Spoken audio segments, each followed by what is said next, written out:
All right. Quiz looked like this. Most of us did just fine. If you're having problems with this kind of stuff, come see me or get with another student or solve that problem. We had 900 north. We had 1,000 east, 600 down and to the right, 30 degrees from vertical. What method did you use?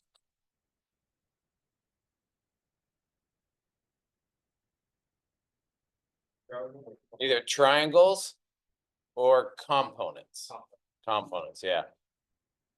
2 forces, you can do triangle. 3 or more, you should do components, right? It's just going to be a lot easier.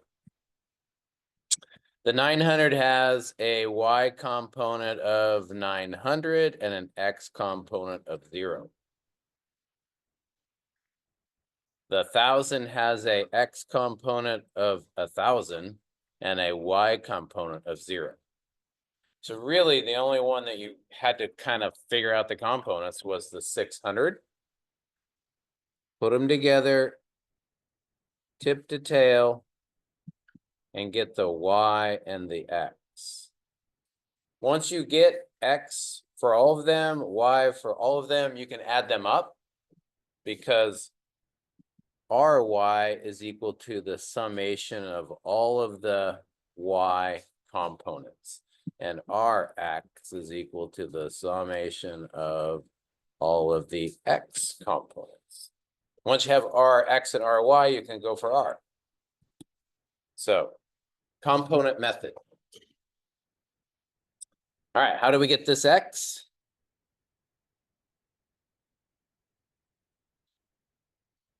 Yeah, trig. So like sine of 30, because it's opposite the 30, is going to be x over 600.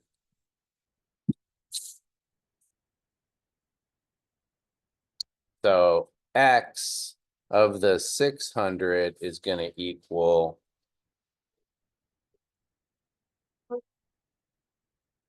300. Yeah. What's the sign of that force? Sign tells me direction. Direction of this force is that right there. Should be positive.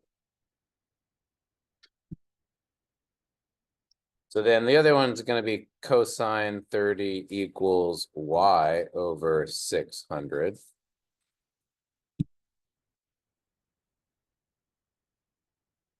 $519. So this is the y of the 600 equals 519.6152. And what's the sign of that one? Negative. Yeah, if it points down, it's negative. If it points up, it's positive. For the x, if it points to the right, it's positive. Points to the left, it's negative. So this is a negative, points down.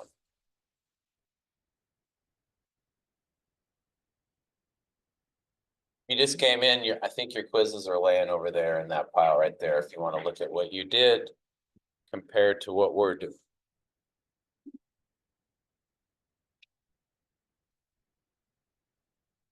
Okay, now we have all the pieces we can go for this thing, which is just add them all up. So our x is going to equal, adding up all the x's, there are only 2. There's 1,000 and this x. And this x was 300. So that's going to be plus 1,000 because it's going positive to the right, and plus 300.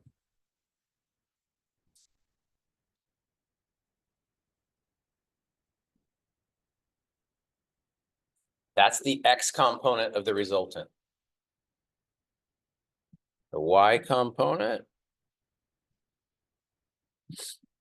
is going to be just these 2. That one going up and that one going down. So plus 900 minus 519.6152.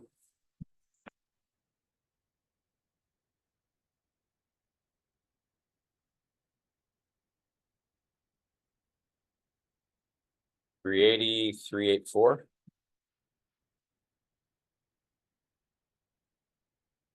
Eight. And it ended up to be positive because this is a bigger number, so it goes up.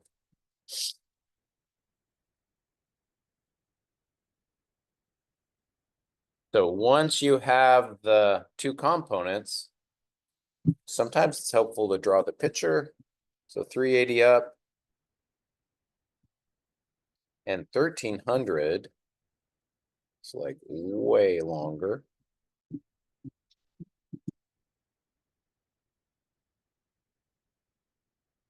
380.3 yada yada yada. Right? X and Y. Accidentally subtracted 300. Yeah. Directions are a problem. I mean, it's you have to keep track of them. It's definitely big. There's R. Right? Because this can just move over there, make our triangle, solve for R. So that should have been just Pythagorean theorem. Square it.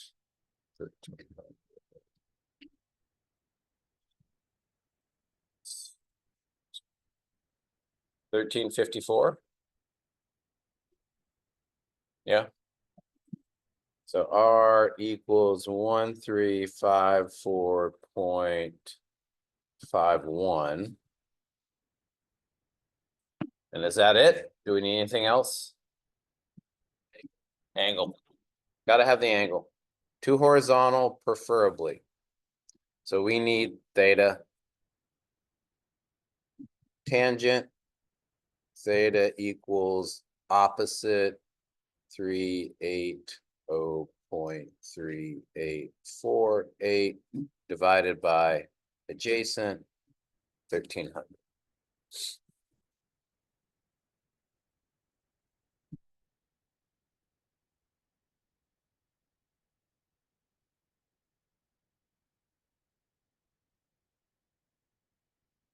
$16.31.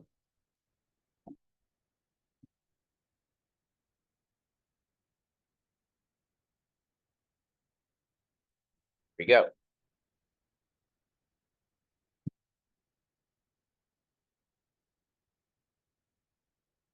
Good. All right. If you missed something, figure it out. Like, figure out what you missed. Try to correct that. No quiz this week. So that's good or bad, depending on whether you like quizzes or not. Oh, yeah, no quiz, but midterm next Friday. So that's pretty standard. We have a midterm coming up. Next Friday, be a full 2 hours. Yeah. Open notes. Yep. Open book, open notes. My philosophy is you're going to get all that when you get out there. So it's a waste of time if you don't have it organized, though. If you don't know your book and you're not like in tune with where things are, you end up too much, searching for stuff. That's no good. And then for the homework, there will be problems like your homework. So you can match those up. Just don't work them exactly like the homework that you did because it could be slightly different. So you really try to work the problems without a lot of looking at your past homework. And then if you need that, look at it for sure. The big thing on the midterm, we'll talk more about it Wednesday before the midterm. We'll do a review. But really just got to organize the problems. Like, hey, this is a find the resultant problem. Or this is a find the moment problem. Or this is a just find the components problem, right? So you got to organize those and then have an attack plan for each one. It's the way to do it. Okie doke. Let's talk about the homework. Gave you a tough one. 25, right? Yeah. That's a tricky one.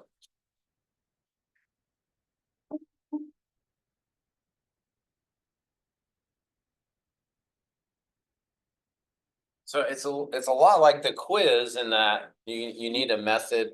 You got to figure out a method, and components is the way to go. I think it looks like this. Oh, I didn't get the angles in there. 45 for F1.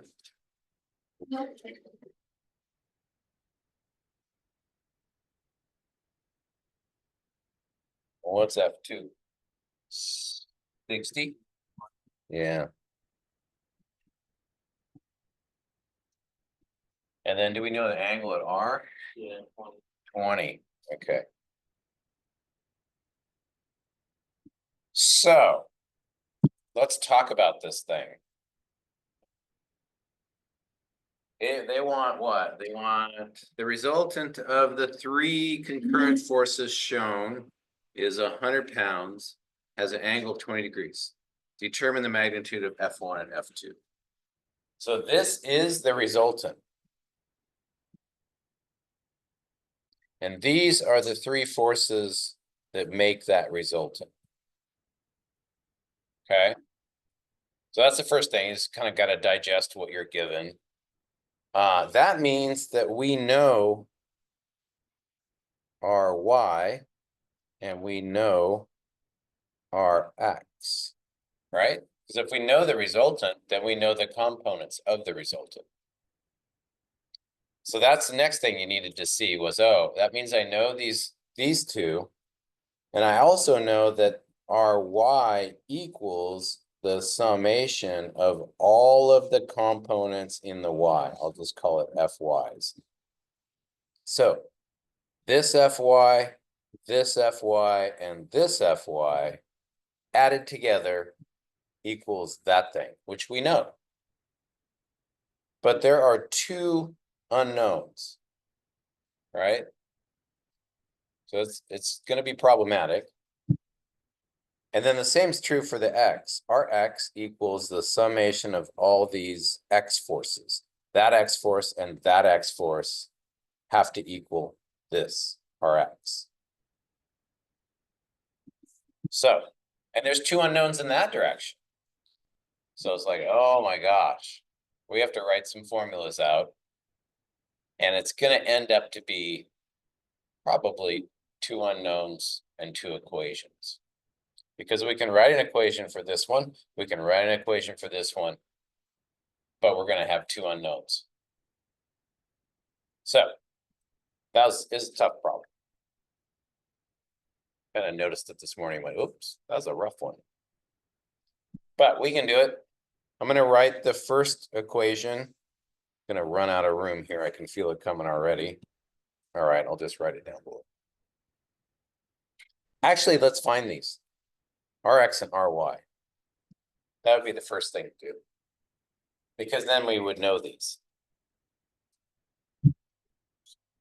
100 sine 20. Yeah, so let's just use sine for the y. So sine 20 equals Ry over 100. Ry equals sine 20.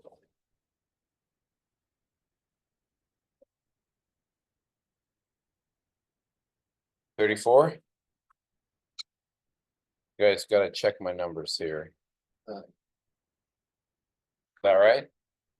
Okay. And then I'll do cosine 20 equals Rx over 100. So then Rx equals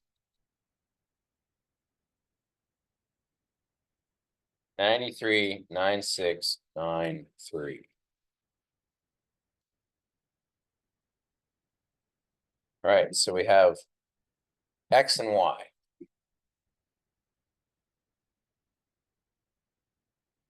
So I'll start with the X and I'll say that 93.9693 is equal to, so I'm using this equation now, equal to all of these X forces.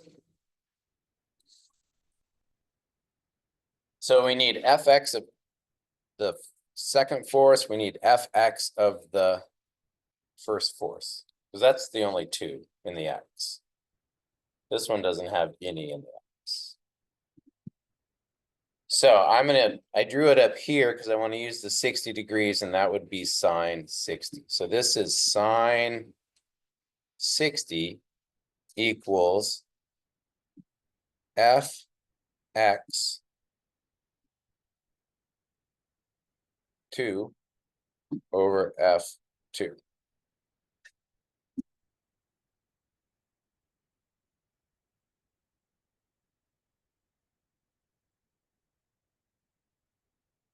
Want to see that? It's tricky because you're using variables instead of numbers. So this is fx2,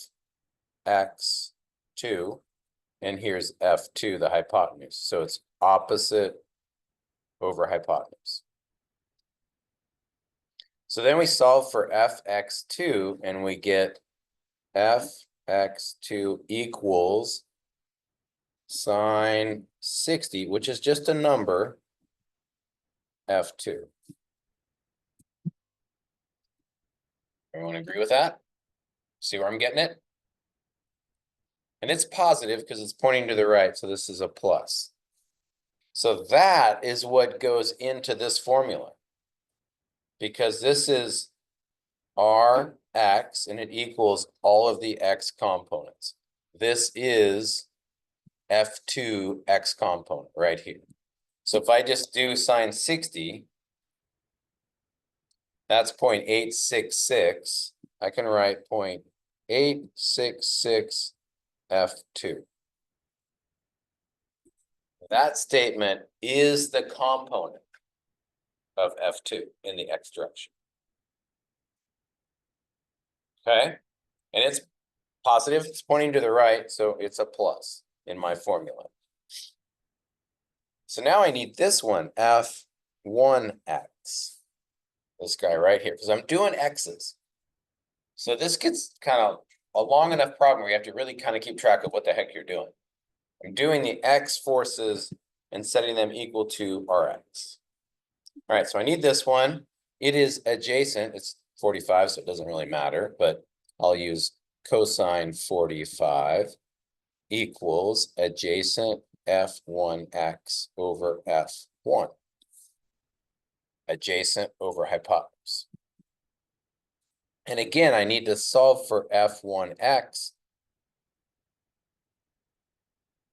Cosine 45 f1. And I want that in my formula because it's the x component. It's pointing negative, so it's negative. And I need to know what 45 cosine is, 0.707. 1 F1. So that's Rx equals all of the components, and there was just 2 of those. But we can't solve it because there are 2 unknowns in the formula. But there's another formula. There's the Ry formula that we can write. So that's this one. I'll put a little Ry because Ry was equal to 342020. 342020 equals, and now I got to do the same thing. I got to pick out all of those y components.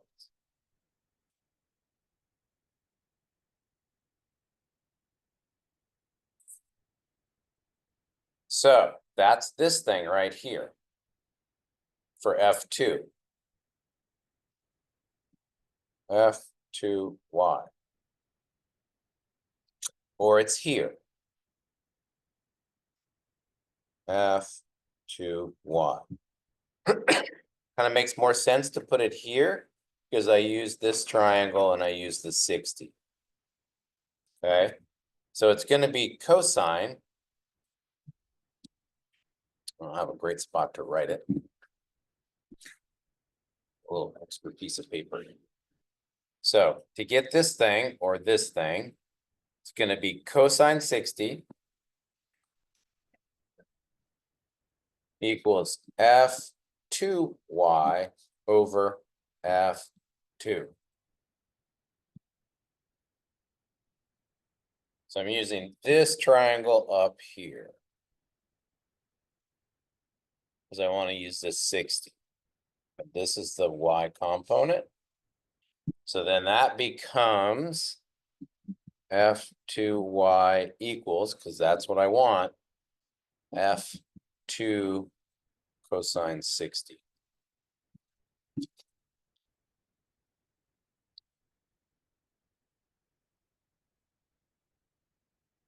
That's 0.5. So this becomes 0.5 F2. So in the formula it goes 0.5 F2, and it points up, so it's positive.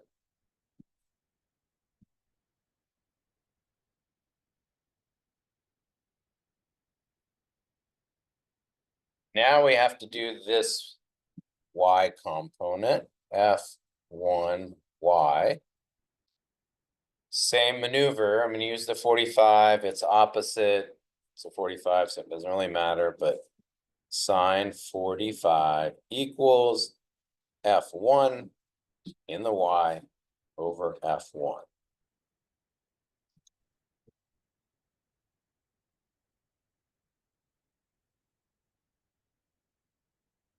I'll see what sine 45 is. 707.1.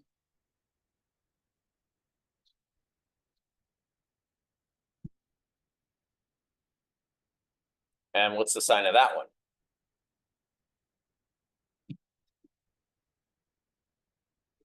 Or positive? Positive. Points up. Points up. So it's positive. So we add that to the formula, plus 0.7071 F1. That's what you end up with. Two equations, two unknowns. We did one of these once before, but the easiest way to solve these is substitution, where we have to solve one of these formulas for one of the variables and plug it back into the other one. So definitely some maneuvering here. Doesn't really matter which one you pick.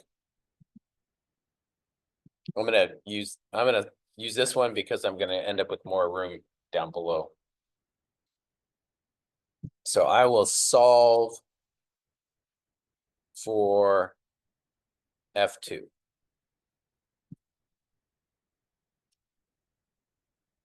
So solving for F2 means we got to get that statement by itself. All right. So I'll write 0.5 F2 equals, meaning I'm going to leave it there, leave it alone. We've got 34 on the other side. I'm leaving that alone. And then I'm just moving this to the other side and makes it negative, right? 0.7071 F1. Again, I want to solve for this.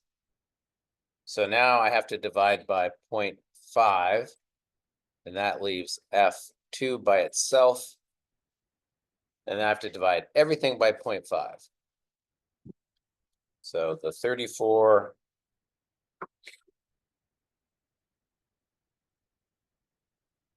you're dividing by 0.5, so it's going to double that number.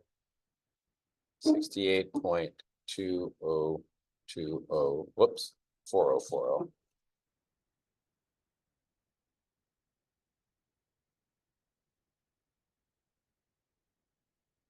And then double that number. So the 0.7071, 0.5 divide minus 1.4142 F1.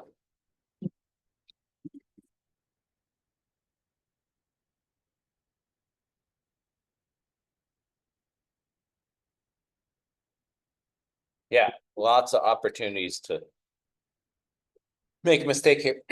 Got to go slow. Now I take the F2 statement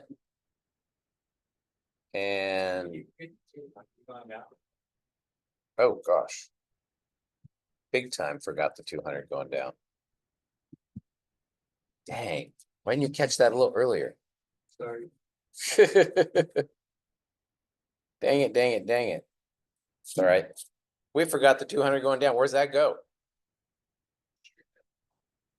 Goes in this formula, right? Yeah, minus 200. We can save it here. What happens to the minus 200? When I divide by the 0.5, right? Because it's here, minus 200. Darn it. Goes to 400? Yeah. I probably would have solved this one for the variable. But that's all right. We can still do it.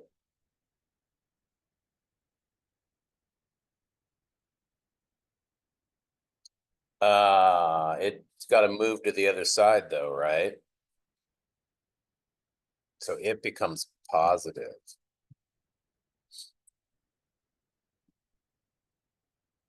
Not here, it's still negative here. Oh no, move to the other side, this becomes positive. So it was here. We were clearing for this one, so it's got to move over, becomes positive, becomes positive. That's a bigger substitution. Probably wouldn't have done it that way. It's all right. Now we take this and we sub it in. So all of this goes in for F2. So we have F2 cleared, substitutes into the other formula. So that's going to be long. 93 Gesundheit. 9693. So I'm just rewriting this formula because I got to get this big F2 statement in here. 0.866 times this thing, which I could simplify it a little bit, right? With the 400 and the 68. Those are just two numbers. So that could be 468.4040 minus 1.4142 F1. So there's the substitution for F2. Now I have to put in also this piece 0.7071 F1. Wow, some shenanigans. But this is good because I have an F1 statement and an F1 statement. I just need to clear this 0.866, which means multiply times that and multiply times that. And then I'm getting down to just adding and subtracting. So now I'm going to clear that. 0.866 times the 468.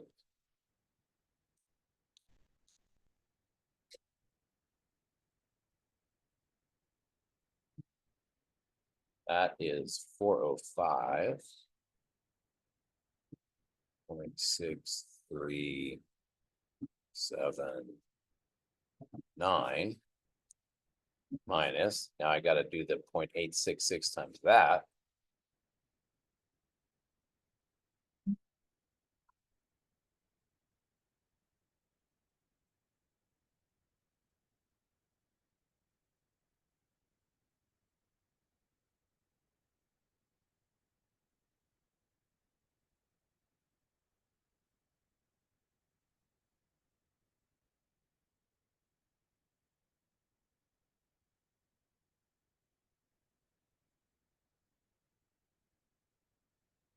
Combine the F1 statements, but they're both negative.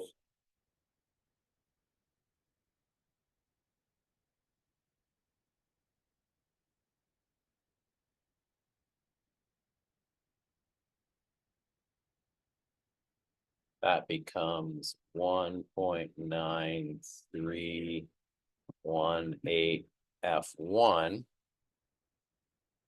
And we're gonna want this by itself, so I'm gonna move this to the other side, which then subtracts it away from that. This is negative. All right. So I can just move the equal sign. I'm gonna move this over. This is gonna become a negative statement over here, but that's fine because this is a negative also.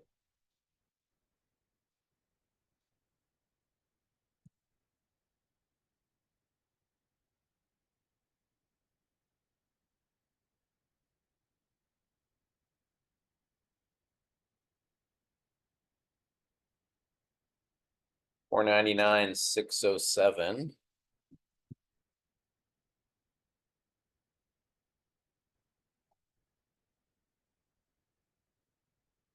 That's wrong. This subtracts from that. This is wrong. I added them. This is positive. That's going to be negative. 311.669. Yep.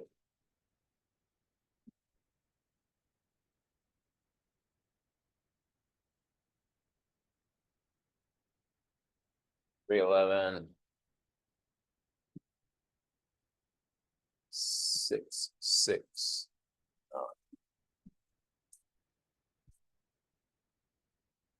And we're getting there. And then the final division, the 193 into the 311.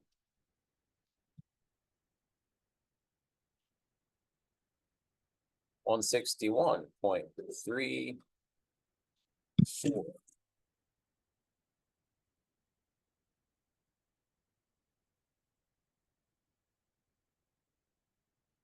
Boom. That's the F1. And then the F2, how did we get that?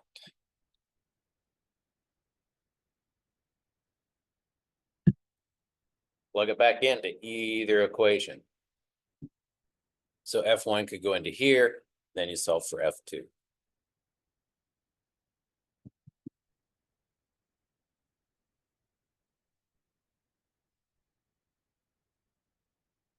So I'll plug it into there.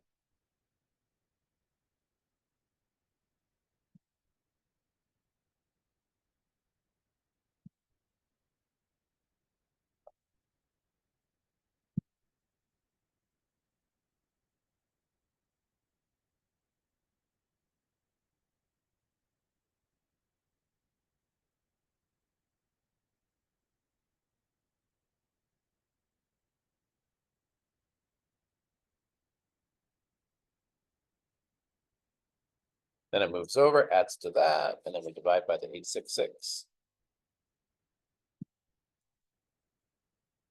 I get 240.25.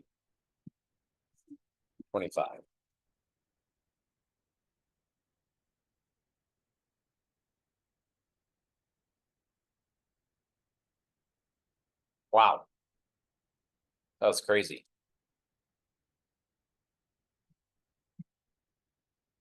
Pretty academic problem. Most of the time we don't know the resultant. But definitely if you are on track with this, that means you have the components kind of system, you understand it. This whole thing right here. The combination of all the x's gives us Rx.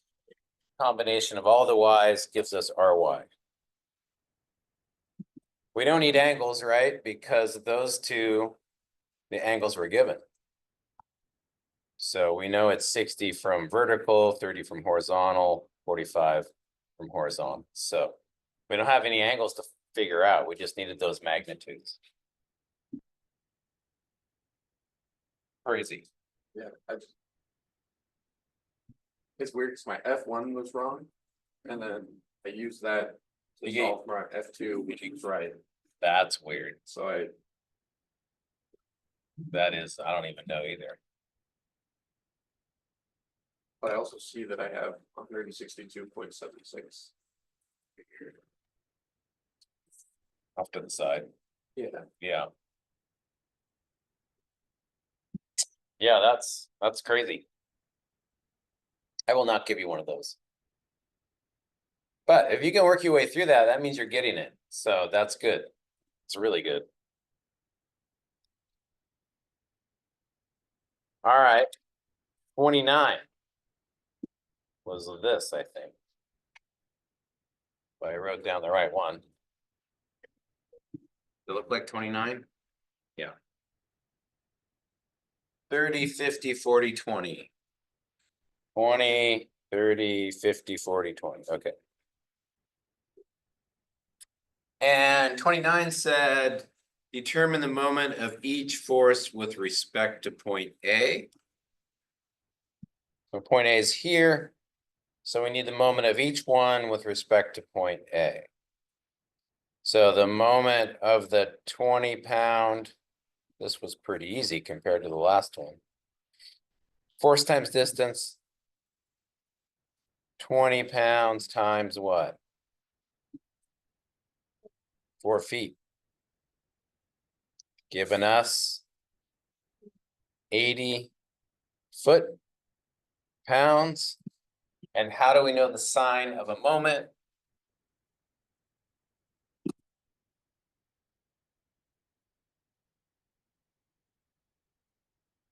Yeah, the clock. Clock tells us which way is it rotating.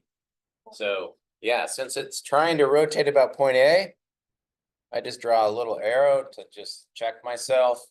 That is clockwise, that is negative. Negative clockwise.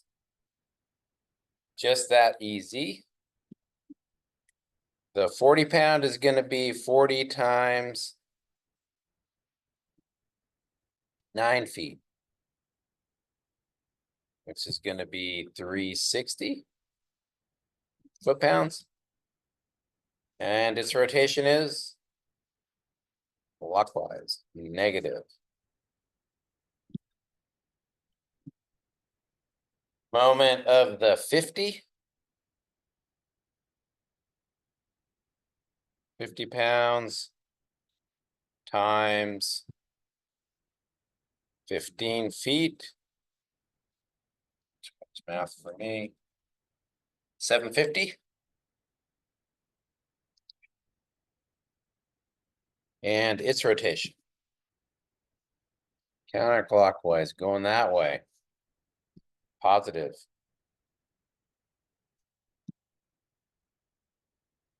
And the last one, M of 30, the moment of 30 pounds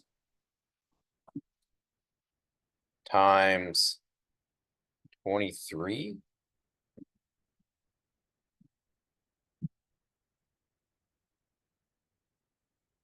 690.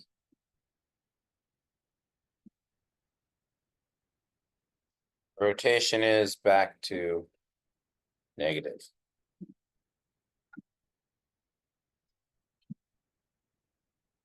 All right, then the B part was compute the algebraic summation of the moments with respect to point A. Be sure to note the sense and the resultant moment. So that's just adding them up. You've already done all the moments at A. So all of these are at A.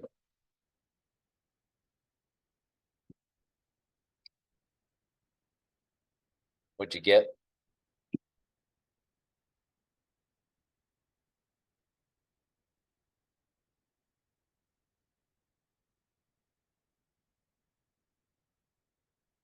Negative 380.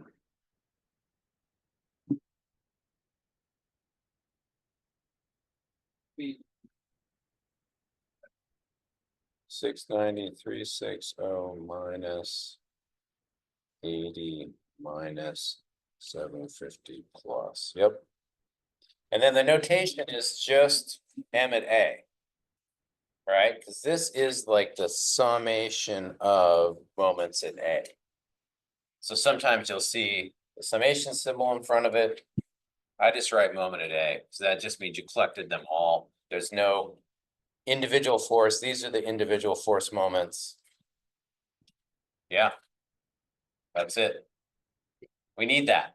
That moment is super important when we go to find these reactions, the pin and the roller. We're going to need to know the moment at some point. You'll get to choose it, A Could be, you could do it at A, you could do it at B, you could do it at the 50, you could do it at the 40. There's any location you can do this moment. In the beginning, we just choose a spot and do it ourselves.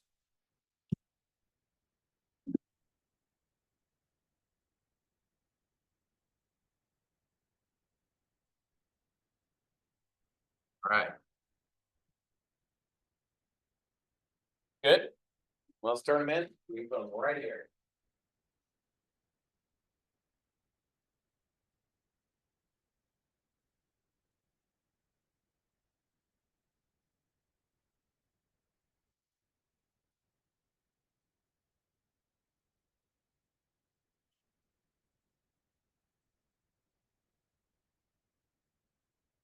Yeah, I don't even. It's pretty good. Like I got the 240. Yeah. Oh, that's crazy. But then I see like, I think it's because I was going out many decimals, but I have that. answer Yeah, Right there. yeah, but it would be. Would we get for F1? Like, how close are you? No, wait, we're way different. That's why I think it's weird because I see Yeah. 160. Yeah. That's like, so It's probably signed, yeah, be my guess. I think I'll try to find it. It's hard to find, though. All right, let's do. This is gonna be kind of like your homework problem. We'll put 5 kips at 40 degrees. And then we'll put a distribution over here.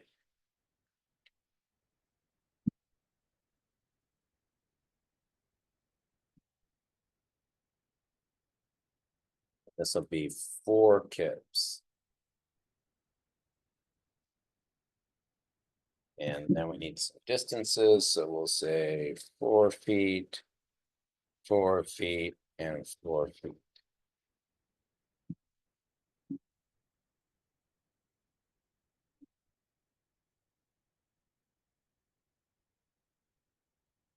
So after we get out of parallel systems, we start to get some forces at an angle and some distributions. So we need to go through those. I'll let you draw it before I get going. Catch up. 5K and 4 kips. Remember, when you have a distribution, they're giving you this height right here. The 4 kips is all the way up, and this is a triangle distribution. Maybe some kind of a snowdrift that you can then approximate in a triangle. Who knows what kind of load that is, but some kind of wind force down sideways or something, I don't know.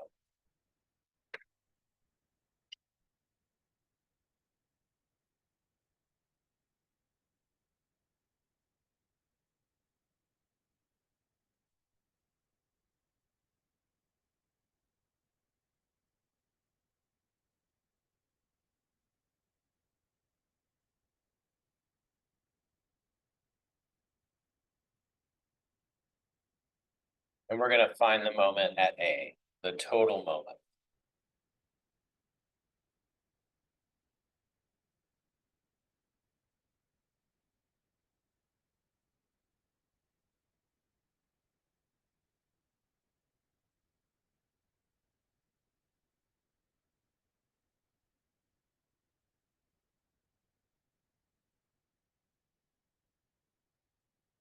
Got my yardstick, so we can really see the rotation, the end rotations now.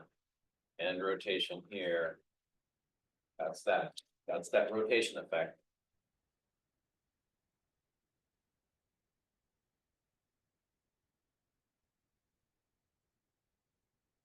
All right, let's do the distribution first.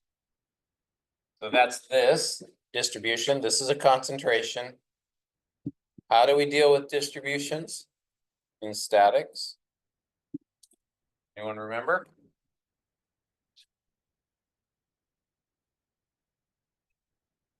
We concentrated. So we're going to change it into a concentrated load. from distribution. Anyone remember how we do that? If it was a rectangle, what did we do?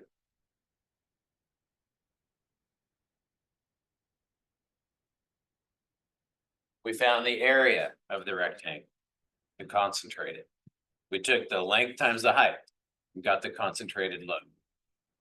Any distribution, it's the area of the distribution. Okay. And you're going to concentrate it where? Through the geometric center of the distribution. So the rectangle was easy, it was just halfway. A triangle is pretty easy, but it's a little more difficult. You got to know where the geometric center of a triangle is. So let's get the area of the triangle first. Anyone know the formula for area of a triangle?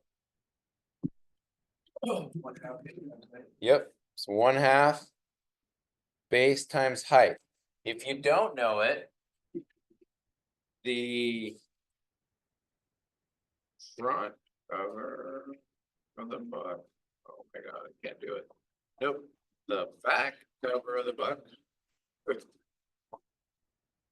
They used to actually put it in the cover, and now they're putting it on a page.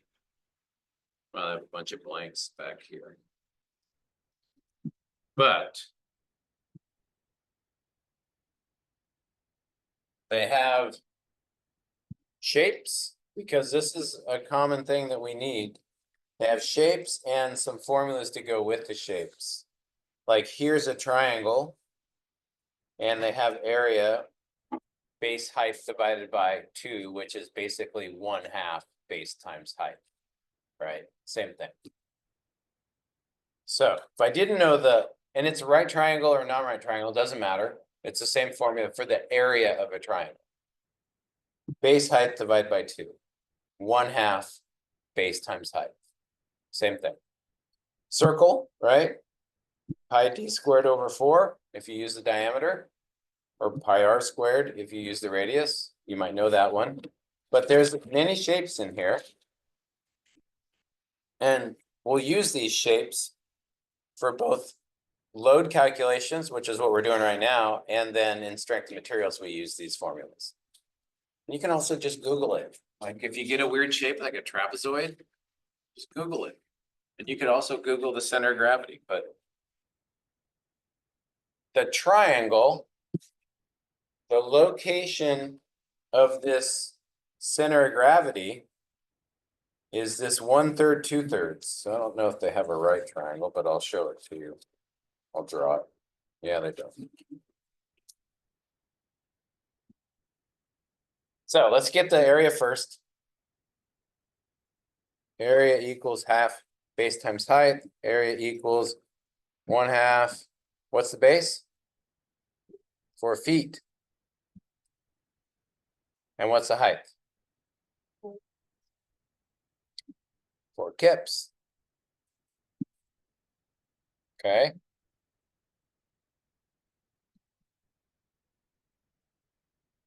And this normally is given kips per foot.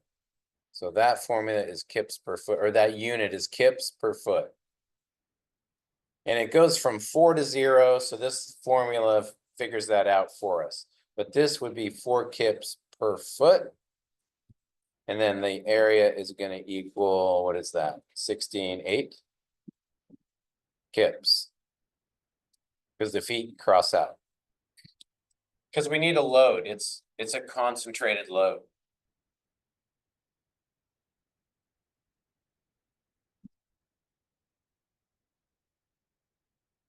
All right, where does it get applied? It gets applied through the geometric center. For a triangle,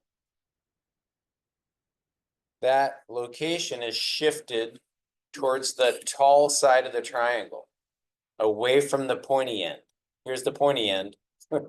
Here's the tall side. It shifts over, and the ratio is 2/3, 1/3. That's where the geometric center of a triangle is. And what's our base? 4 feet. So this would become 4/3.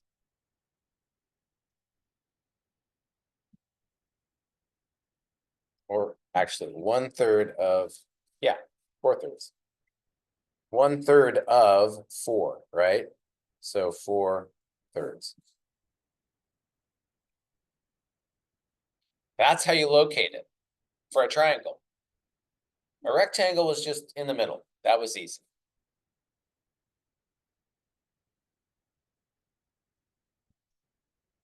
And then over here, it's 2/3, so this ends up to be what, 8/3? If I'm thinking about feet. Because I got to do this moment back to A. So the moment of this distribution, moment of the, I guess I'll call it the 4 kip per foot distribution about point A is going to be the concentration, 8 kips, times the distance, 4 plus 4 plus this 8/3.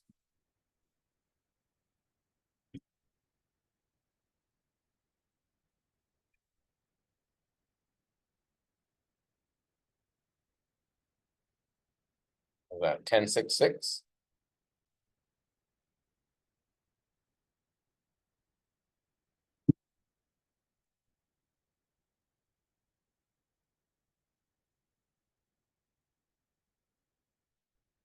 So distributions, you got to concentrate them. You got to put that concentration in the right spot.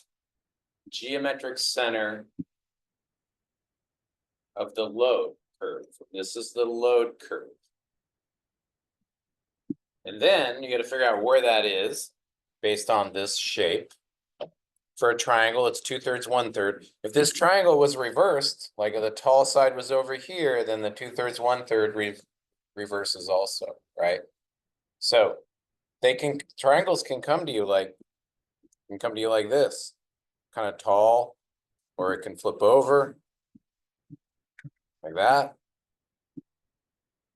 All right, all these different positions. So you have to think about like where this tall is and where that ratio is. Geometric center, geometric center, geometric center. Okay. If the load curve was a half circle, that's easy. That's directly through the center of it, right? If it's a rectangular load curve, that's easy. Directly through the center of it, right? If it's two loads, a small distribution and then a larger distribution, right? Do them separately. This one is right here, and the big one is right there. So you can break them up into pieces for distributions. If you had something like this, okay.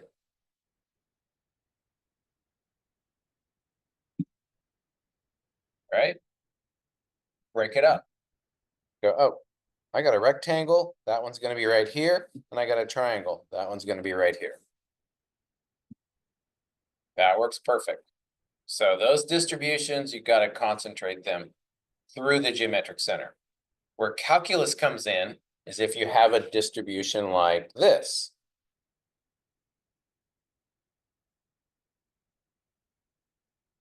Some kind of a curved distribution, parabolic distribution. What we want is area under the curve.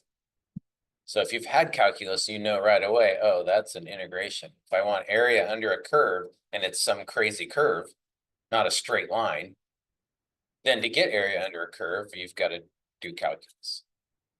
Okay. The non-calculus method to this would be to approximate it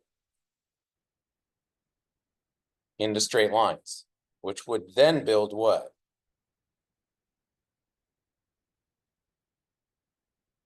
Rectangles and triangles. Yep.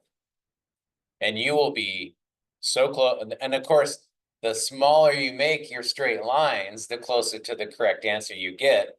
That is the definition of calculus, right? Because it's doing straight lines infinitely small, is what it's doing.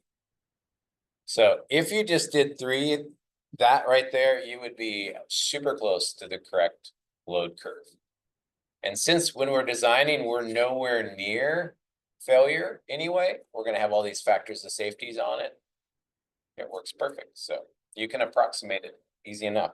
Takes a long time. I mean, we're talking 1, 2, 3, 4, 5, 6 shapes here to approximate that. Maybe 7. Right? So then it's like, oh, you gotta find all these areas, you gotta find all these geometric centers, all these distances, lots of opportunity for a mistake there. So, all right. What was this number? 8 times 10^6. 85.33.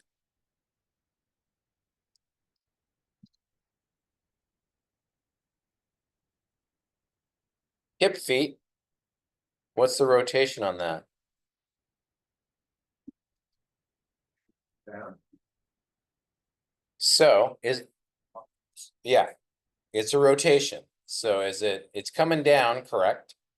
But it's rotating that way around A, which is negative. So that's just the distribution. Moment of the distribution about point A, 85.33 kip feet. We still have to do the 5K if we want to find the total moment. The 5K is at an angle. So the scientist that figured out, or the brilliant person who figured out this theorem for angled forces and moments, his name was Varignon. So if you look in the book, you're going to see Varignon's theorem, which basically says you can find the moment of this 5K, or you can find the moment of the components of the 5K. The moment is exactly the same, whether you use the components or whether you use the original force. Okay, because the components have the exact same effect as the original force. The components are a lot easier to find the moment, because we would have a y component here, and it would be what? This times 4 feet for the moment. Very simple. And then the x component goes through the point. So does the x component create any kind of rotation about point A? No, it's force times 0. Force times distance, right? Distance is 0. There's no moment. It's like pushing on the door hinge with your finger. It's not going to spin the door open. So when you do components, x drops out for moments, it's gone. And you really just need the y component times its distance to get the moment of this 5K. Make sense? So it's really the easiest way to do this is to find this Fy right there, and then multiply times 4, and you have the moment of the 5K about point A. The other way we did it was that definition directly, and we drew this perpendicular, and we used 5 times that distance. That works also. That's the way we did it last time in class. But this time we're going to use the component and figure it out. So that component is here, so I can say sine 40 equals Fy over 5K.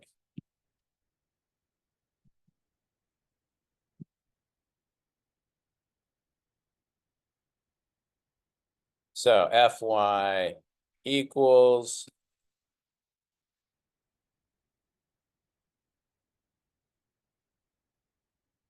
3.2139.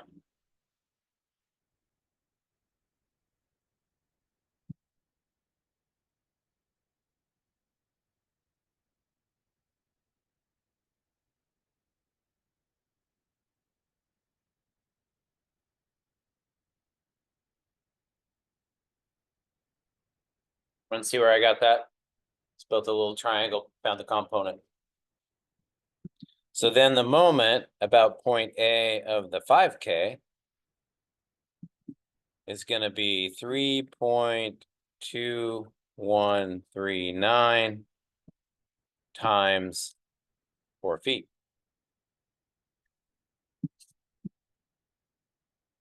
Just the y component times the distance because the x component drops out.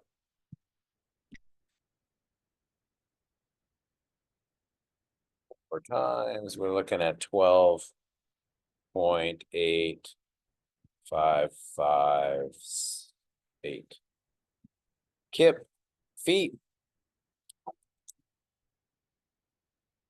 Go wild with my distributions from everywhere. What about the rotation of that one? Yeah, we just look at this guy, it's coming down and around, it's definitely clockwise, it's also going to be negative. So again, the total moment is just add them up, right? It's that plus that, total moment at A.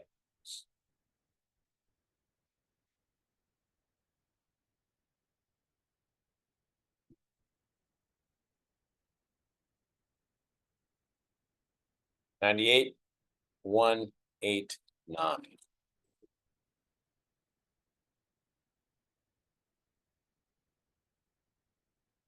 Clockwise, negative.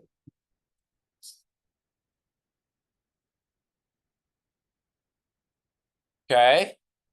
So if you have a force at an angle, turn it into its components. Once you do that, once you find the components, then the 5K is gone. You don't use it. You just use that component and that component. If it's a horizontal problem, the x component is going to drop out. If it's a vertical problem, the y component could drop out, right? If the component goes through the point, it creates no rotation. All right, so let's look at your homework. There are moments.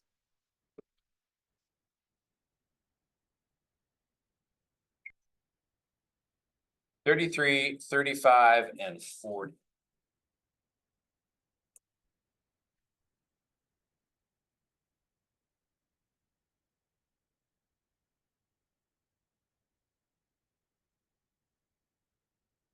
Yep. 33, 35, and 40. I definitely want to look at them with you.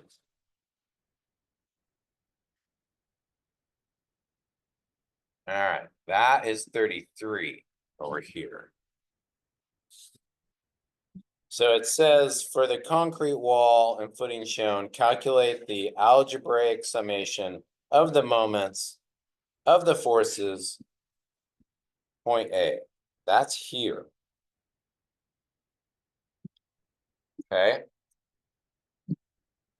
So we're doing the 70, the 30, and the 60.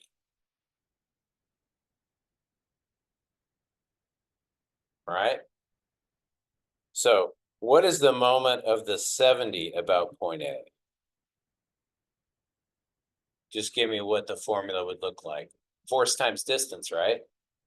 70 times 1.5 meters. What kind of rotation? Clockwise, negative. So the 70 is pretty easy. You'll knock that right out. What about the 60? 60 times 2.35. Yep. Rotation, clockwise. So vertical and horizontal forces are pretty easy. Like it's just force times distance, and then think about the rotation, right? Well, this creature is at an angle. So what are we going to do with this? We're going to do the components. One component is here. One component is here. You'll have to find those components. Trig it out, right? But then it's x times what? What would the x be multiplied times? 2. Perpendicular distance, right? Here's the line of action. Here's the perpendicular distance for that component. It's given as 2. it's over here at A, right? So the distances can be tricky to find. So draw it, draw the line of action, draw the perpendicular line to the point where you want the moment. That's That this. force doesn't affect the 70 at all? No, all of them are individual. Good question. No, do the 70, you're done with it. Do the 60, you're done with it. Do the 30 all by itself. All right, what about this component? However, whatever it is, whatever force you find, it's going to be times what?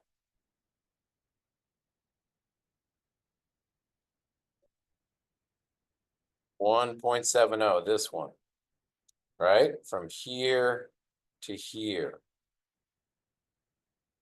170, that's 15, this is 17, 235 is here, 3's down here, right?